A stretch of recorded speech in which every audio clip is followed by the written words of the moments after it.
भिजवून सोललेल्या डाळिंब्या आता मार्केटमध्ये तयार मिळतात, त्यामुळे हे करणं अगदी सोपं झालेलं आहे. तर आपल्याला ह्याच्यासाठी कोथिंबीर, कढीपत्ता, ओला नारळ, मिरच्या ह्याची पेस्ट तयार करून घ्यायची आहे, वाटण तयार करून घ्यायचं आहे.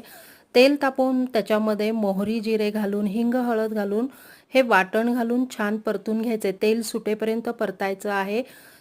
हळदसुद्धा घालायची आहे आणि हे छान थोडंसं पाणी घालून सरबरीत करून ह्याला वाफ काढायची आहे छान ह्या मसाल्याला.